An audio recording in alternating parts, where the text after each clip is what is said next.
Hello, TYBC students. Welcome back to the virtual classroom and welcome back to the world of parasitology. This will be your second lecture, which will be related with the first chapter of the parasitology, in which we will discuss about the introduction of parasites or definition of parasitology and different types. So, let's begin. Hello to IBSC.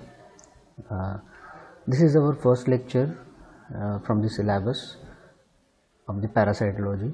Now, in this first lecture, we will be talking about the introduction to the parasitology, scope and branches of the parasitology, and along with that, there will be some terminologies also, definitions of terminologies. So, in this first lecture, we will talk about only scope and branches of the parasitology. So, first thing, parasitology, study of parasites and their relationship to their host. And parasitism is a relationship between two living organisms of different species. Very important, different species, in which one organism is called parasite, which obtain its food directly from another living organism called host. Now, man and other living things on the earth live in an entangling relationship with each other.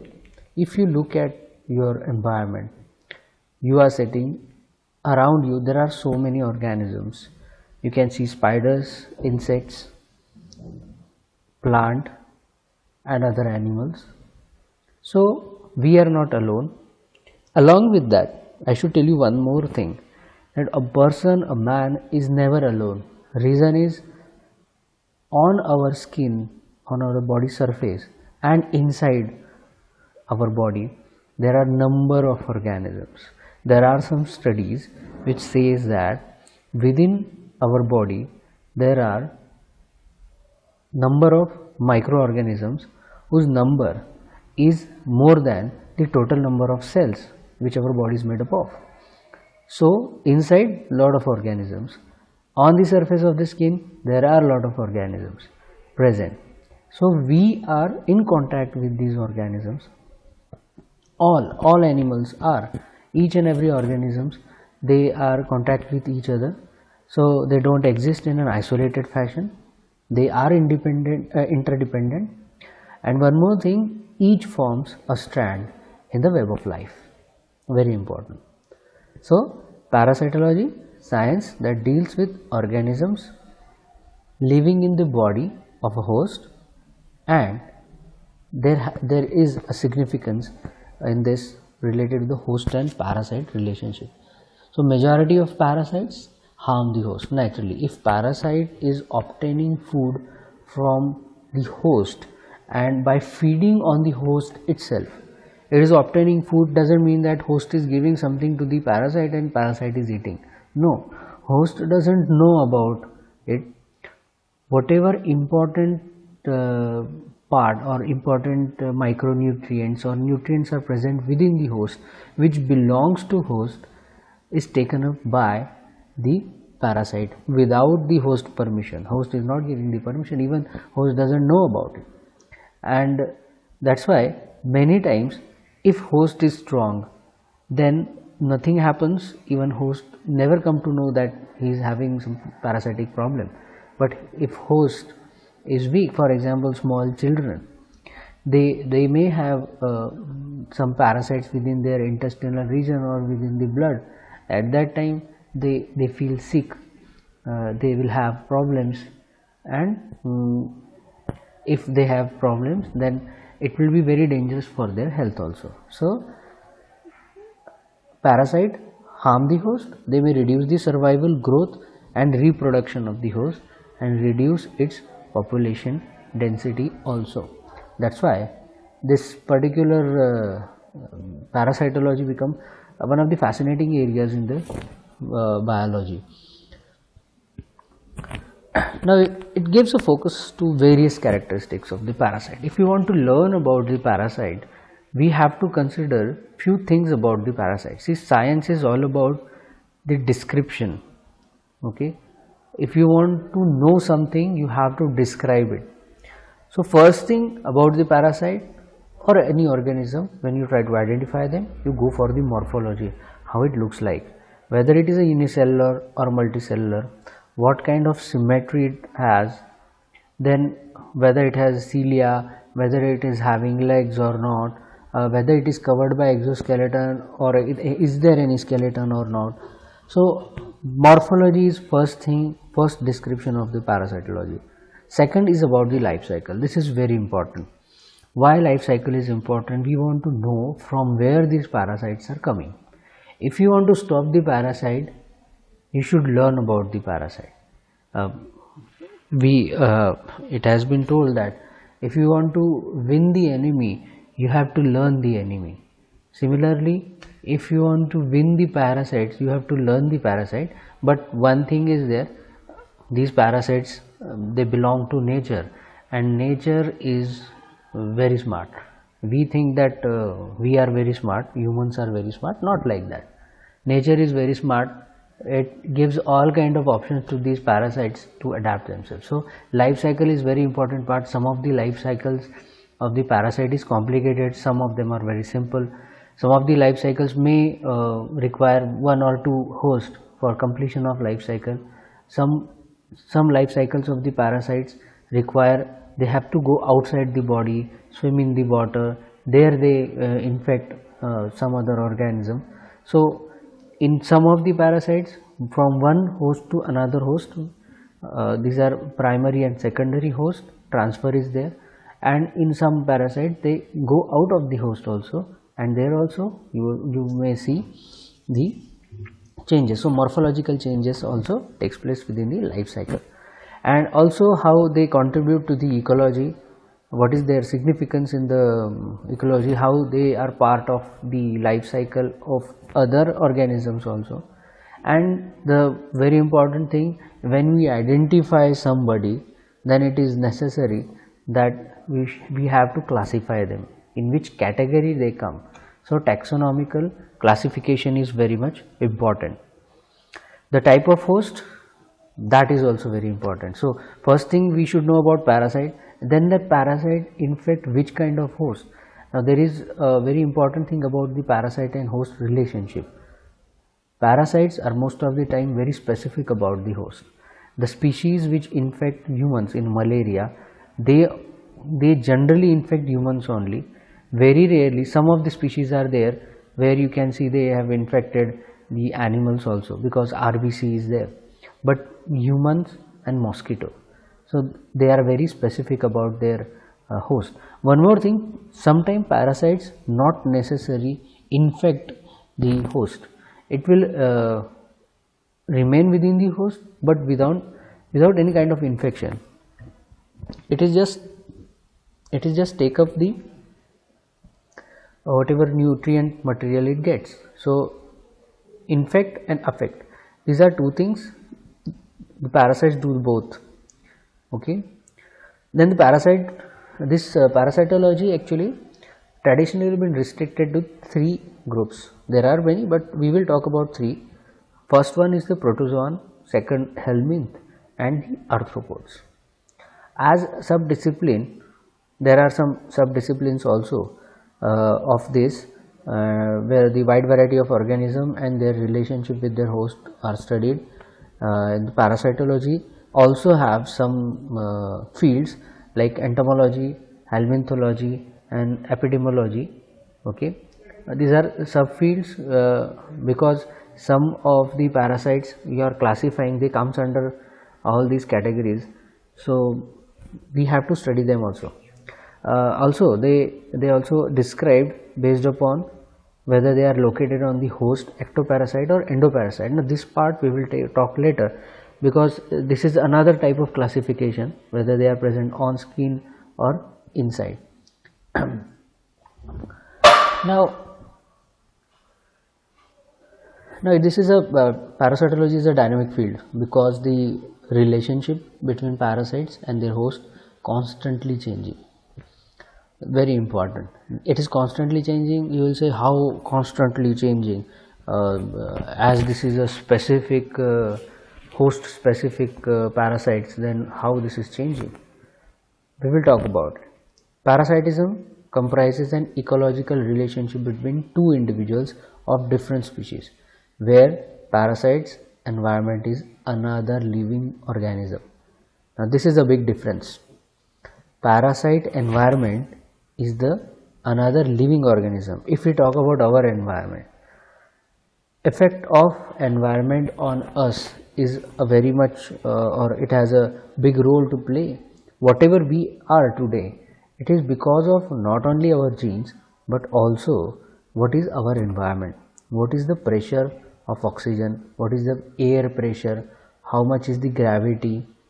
So these external factors also affect our growth. If we talk about the astronauts or cosmonauts which go in space, when they go in space, you can see that if they are going in space, then you may have observed that if they live in the space for a longer duration, for 1 year, 1.5 year, there are many astronauts done that part, then some changes have been observed. What kind of changes? There is no gravity there, there is no oxygen, they are using artificial oxygen resources, and there is no gravity. Because of this, they have seen that there is a loss of calcium or increase in the porosity of bones has been observed. So external factors have very big impact on the our development. Similarly, parasites environment is a living organism actually. So parasites, those which are present in intestine or which are present in the blood, every time whenever we eat something, it is absorbed in our blood, and if there is a parasite in our blood, definitely it will affect the parasite. So it is changing, the environment is changing constantly, it doesn't remain always same. Intestine, you are eating number of type of foods, different foods, so even though pH is same, but biochemical components are changing. So unlike the environment of free living plants and animals, environment of parasite can fight back. Now how this environment of parasite fight backs? In blood we have immunogenic system. This immunogenic system try to attack these parasites as they are foreign material. Now this attack can be in the form of yes, antibody attack, or otherwise we take medicines, anti-helminth medicine, anti-parasitic medicines that may attack, or some other factors also. This may attack the parasite. So there is a constant fight between the host and parasite for their struggle for existence. So that's why parasitologists become very important. Now if we learn, if you in masters you take parasitology, you go to the medical parasitology, you do the MPhil and PhD in parasitology, you become a parasitologist. What is the significance of a parasitologist? Parasitologists understand the biological phenomenon, all these biological phenomena, and also it contributes significantly to basic understanding of the way the biological world functions, how they function. So parasitology become very much important. Now there is a difference between parasite and pathogen.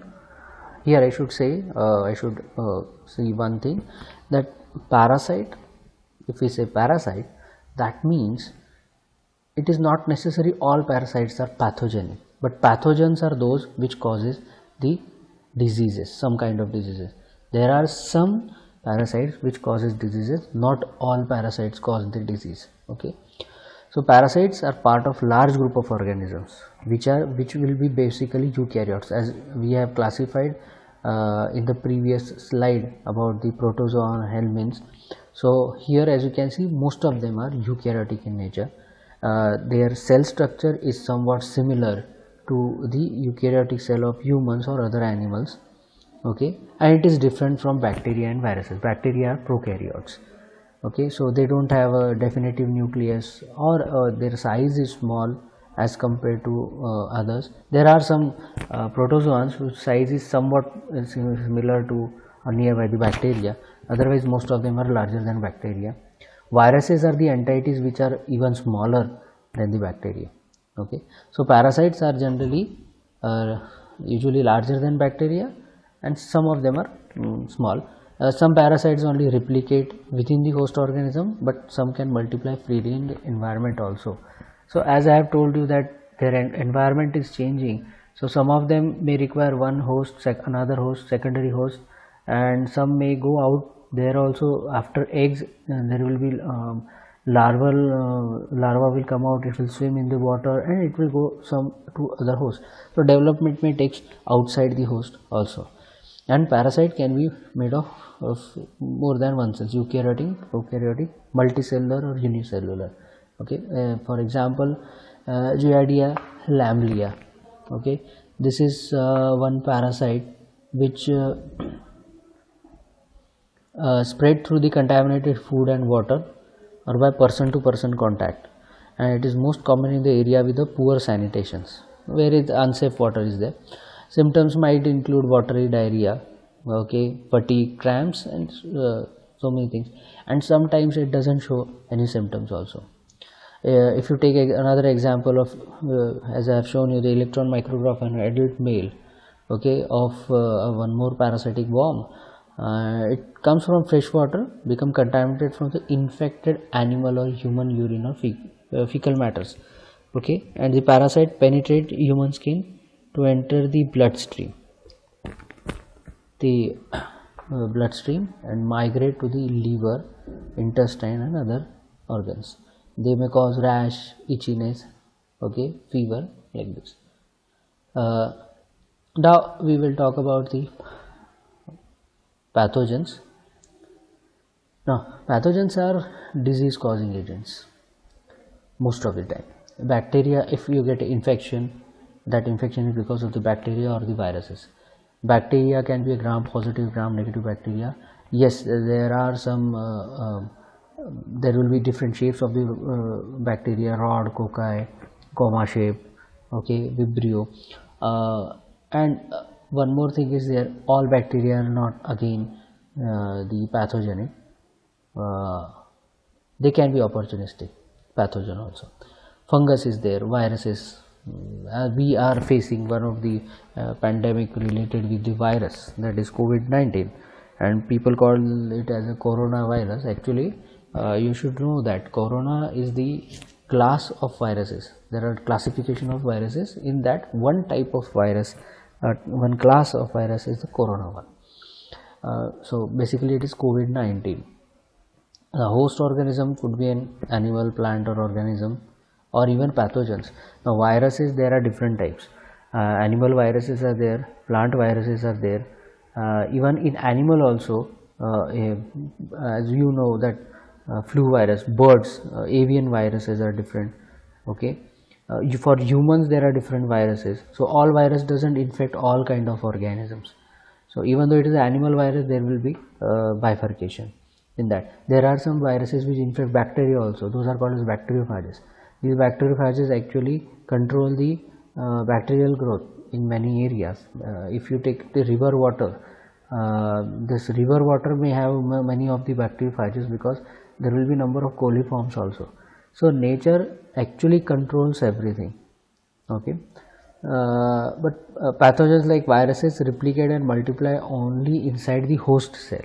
This is the one thing. Bacteria also required a host, and again the pathogen life cycle got completed within one host. Pathogens, most of the time, some of the parasites are pathogen, but most of the time if you talk about the virus and bacteria, their life cycle, their development, everything completes within one host. This is very important. Now why to study the parasitology? This is important part.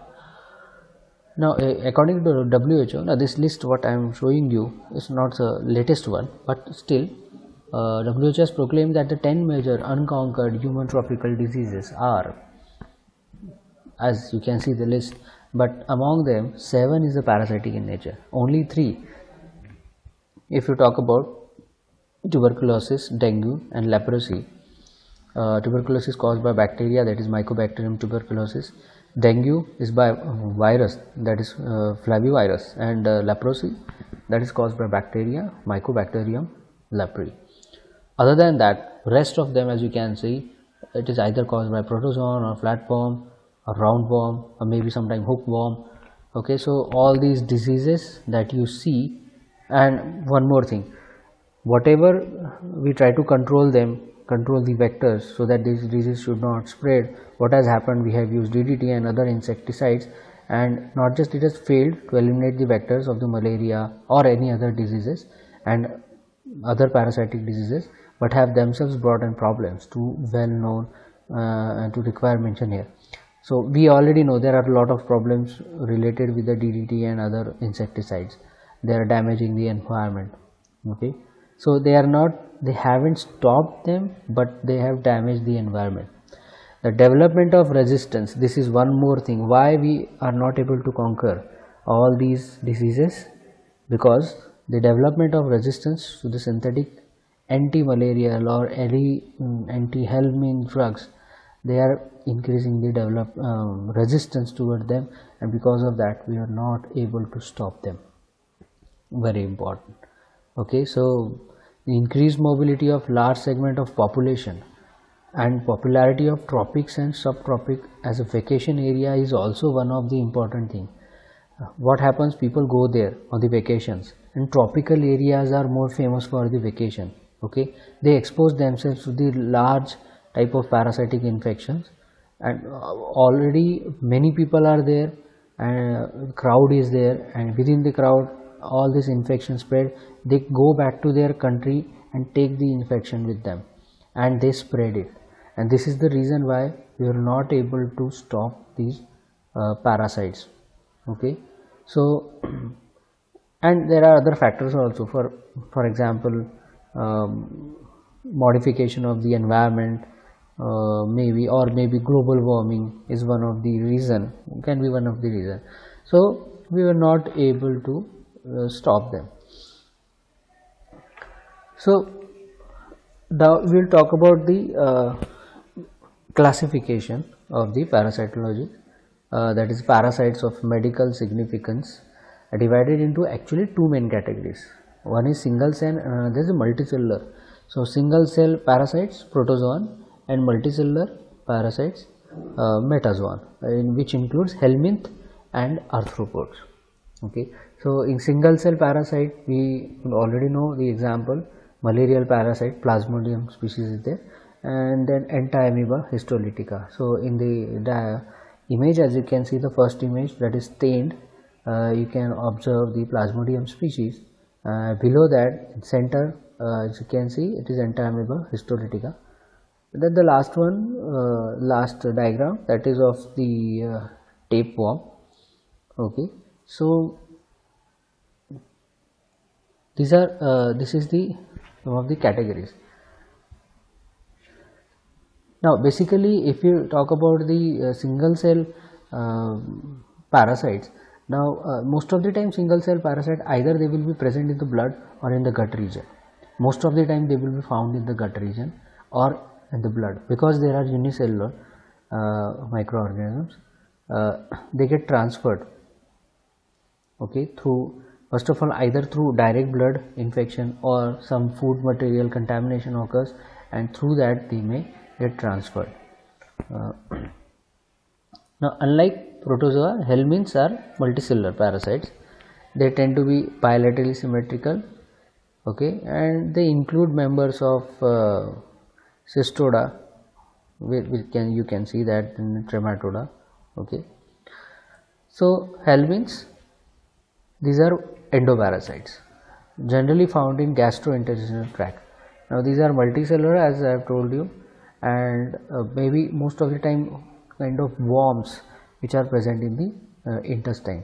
There are some helminths which may be present in the liver area, but most of them are present in the intestine. So using a sucker or hooks, what they do, they remain attached to the wall of the gastrointestinal tract and continue absorbing nutrients, and they may damage also because of their hooks. There can be damage to the intestinal walls.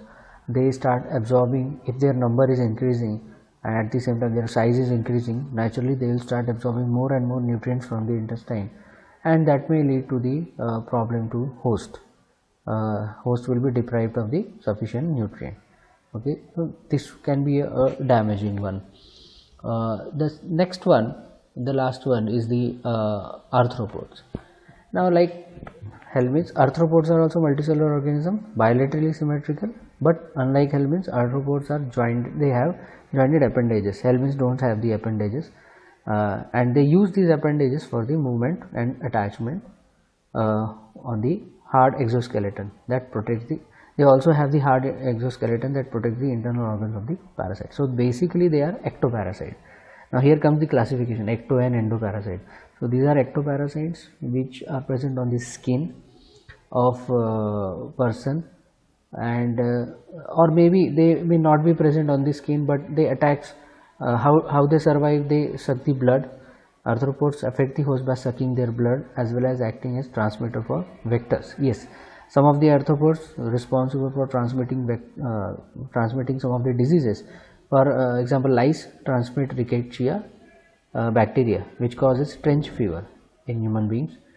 And apart from this classification, which is based on the location, ecto and endo, different types of parasites in the parasitology have also been classified based upon their relationship between the parasite and the host. So this was about the scope and about the introduction of the parasitology. We will stop here. I'll stop this slide, and in next lecture we will discuss about more terminologies and definitions about the parasitology. Thank you.